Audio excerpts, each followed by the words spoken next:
Sam Allardyce as manager on an 18-month deal. 6 months after declaring his coaching career was over, Sam Allardyce was back in the Premier League as Everton manager on Thursday after being offered a long-awaited opportunity to take charge of one of English football's storied clubs. Allardyce wasn't Everton's first-choice pick to take over from the fired Ronald Koeman. But after a frustrating and fruitless 5-week search for a replacement, the Merseyside club accepted that the former England coach was the best solution for its current troubles. Allardyce signed an 18-month contract and takes over a side that has had a dreadful start to the season and is 5 points off the relegation zone after 14 games. Following an outlay of nearly $200 million on new players last summer, Everton was expected to be challenging for the top four, not fighting against the drop. The team has already been eliminated from the Europa League, too. Obviously, the club has gone through a difficult spell, Allardyce said, and hopefully I can put that behind us as quickly as possible and start looking upwards again. The appointment of a manager with a track record of rejuvenating struggling teams is likely to be greeted with a mixed reception at Goodison Park. Allardyce's style of football, pragmatic and direct, isn't what many of Everton's fans or the club's ambitious new majority shareholder, Farhad Moshiri, really wants. Then there's the identity of Allardyce's probable right-hand man, Sam Allardyce, who played for cross-city rival Liverpool for 10 years. In the end, the unexpected possibility of relegation from the lucrative Premier League might have spooked the Everton hierarchy, and Allardyce, available since quitting Crystal Palace in May, fits the bill at the moment.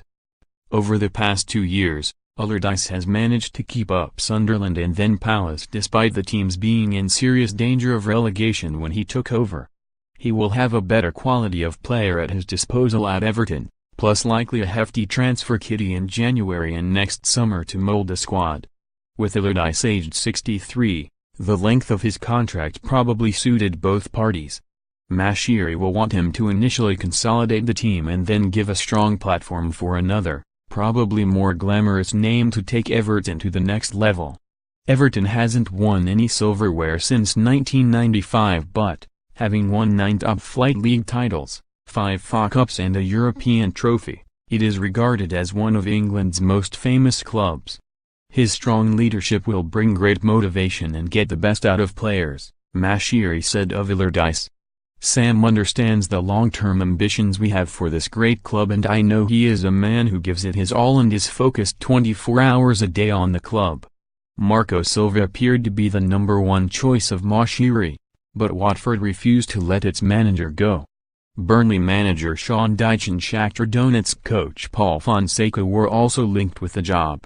Allardyce was interviewed 3 weeks ago, but initially ruled himself out of the running. Given what he said 6 months ago, it's a surprise he put himself in contention in the first place. In leaving Palace, Allardyce said he wanted to travel and also spend more time with my family and grandchildren without the huge pressure that comes with being a football manager. I have no ambitions to take another job, he added at the time. I simply want to be able to enjoy all the things you cannot really enjoy with the 24/7 demands of managing any football club, let alone one in the Premier League. Now, he is back in the world's most watched league and in a pressure-filled role, at the biggest club he has managed in a 26-year managerial career that has also included spells at Newcastle, West Ham, Blackburn and Bolton. His first job will be to fix Everton's defence, which is the third most porous in the Premier League after conceding 28 goals so far. Allardyce is known to prioritise clean sheets above anything, and work from there. Further forward, Allardyce will need to get Everton scoring more, something the team has struggled to do since selling Romelu Lukaku to Manchester United for £75 million, $97 million, during the summer. The summer arrival of 3 playmakers, Wayne Rooney, Gylfi Sigurdsson and Davy Klaassen, left Koeman with too many similar players in attacking midfield. Rooney came on a free transfer in a sentimental return to his boyhood team but struggled to make a real impact before scoring a spectacular hat-trick in the 4-0 win over West Ham on Wednesday, in front of the watching Allardyce. Rooney had been dropped to the bench for recent games under interim manager David Unsworth. Yet Allardyce showed during his ill-fated 67-day spell in charge of England last year that he thinks highly of Rooney.